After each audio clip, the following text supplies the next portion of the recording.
Good morning, Rick. It's good to see you. Hey, good morning, Keith Jones. Good morning. Good morning. Hey, thank you. I thought we would do a podcast that whose title is inspired by Eckhart Tolle quote. It says, "There's a crack in everything. That's how the light gets in." When you hear that quote for the first time, what comes up for you? Wabi sabi. Okay. Yes. Yes. Explain. Wabi sabi. The idea that something is imperfect, right? That's the idea, the Japanese idea that there is something beautiful about old things, things that have a little wear on them, things that aren't brand new and shiny, that have stood the test of time, and cracks, things that are defective to, maybe an American's eye who wants bright, shiny things all the time.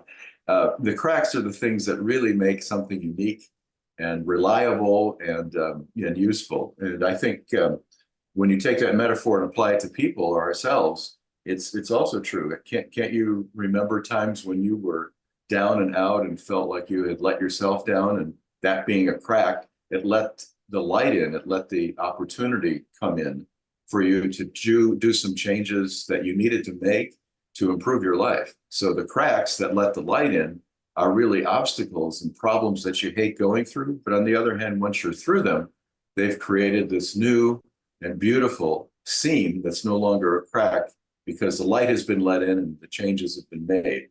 Something like that. That's I guess what comes to mind. Yeah. What comes to me, Rick, is similar to what you just said. When I look at all the things, I mean, you name it. Like there's life is just full of perfect imperfections. I guess that's the way to say it. It's just so many of them, and they're beautiful. I mean, they are really, really beautiful. I've come to feel that way about them. Before I didn't. Before, when I was at the effect of my mind, my psyche, I was always trying to look for what was missing in every situation, what needed to be improved in people. And when I let that go, it really allowed me to appreciate them and fully enjoy being with them. It really allowed me to see situations that weren't initially to my liking as being like really great for my personal growth. And I think about like small things that when there's a crack or an imperfection, it allows me to really have the opportunity to kind of be aware or confront some of the areas that I need to grow in. Here's an example of attachment. When I got my new car, I bought a Tesla, and I remember, like, I don't know if other people have this experience. When you buy a new car, you're very mindful about, I don't know if you're mindful, but you are attached to there being no scratches, no dents. You park a million miles away from other cars. You get to the car, you checking to see if anybody's door hits your car. Well, I was doing this. I had two early imperfections to the car, all to my all of my own making, which was even better. One which is everyone knows that I carry my own food everywhere I go. Really trying to be mindful of what I eat. So I have this metal thermos that I put food in to keep it hot. So I was getting out of the car, carrying way too many things in my hand. And I remember dropping the thermos on the car and it putting a dent in the car. And I just sat there for a second and I noticed that crack. I just noticed the crack. And I sat with the crack. And the mind really, really, the mind, like with warp speed, was like, why are you trying to carry so many things in your hand? You should like, it just went started blaming me for the choice. And I just like, oh man, this is a good turn. This is a great opportunity to see the beauty of the situation. And just like, hey, we might as well get that first dent in the car quickly so that we can let go of attachment over it. And every time I would come out there, I kind of see the sun would hit it just right, so I could see the dent and be like, "Oh, you over it yet? You over it yet? Not quite." Uh, and then just even 2 months later, I dropped something else on the other side of the car. It's like it's like let's give you another crack to make sure that thing is over. And so when I look back on those experiences, I'm grateful for them because they just allowed me to really be aware that I had attachment to this material object. And also, it made me aware that on some level, I had identified myself with it.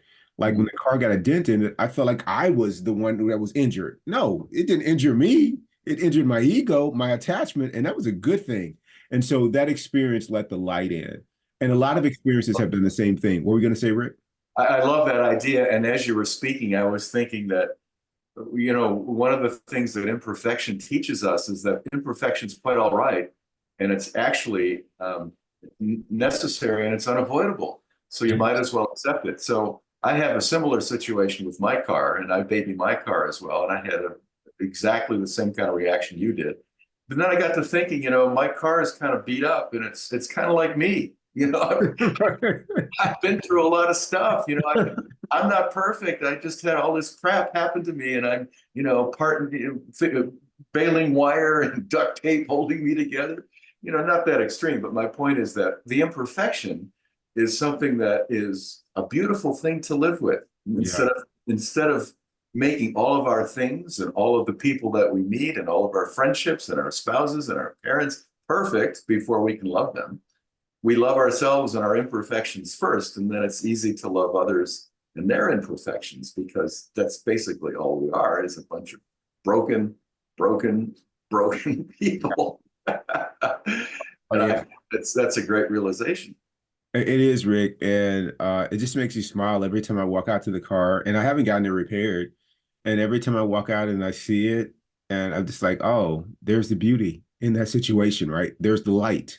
It really the beauty in not being attached.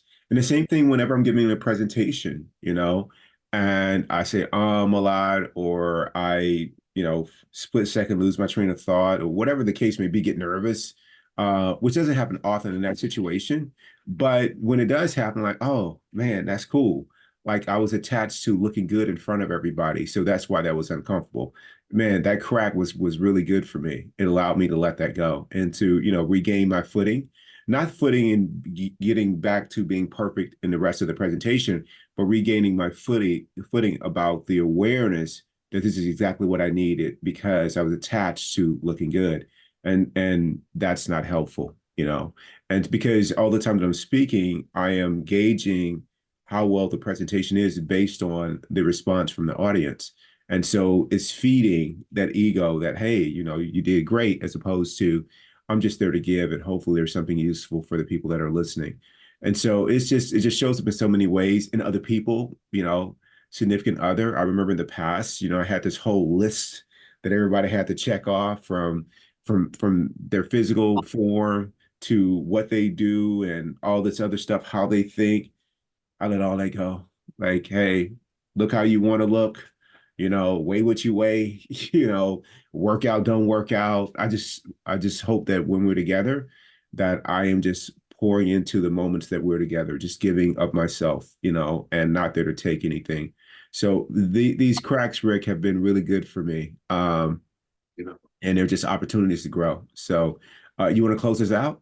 Nothing more to add, Keith. That's a beautiful thought, and I don't want to pollute it with any nonsense that I might raise. Beautiful, beautiful. Well said, and really appreciate that. And when you're with people who have the attitude that you do, it's so easy to be yourself, because you don't have to focus on being perfect to have Keith Jones's love, appreciation, Oh, wow. willingness to spend time with you. That's a beautiful thing, man.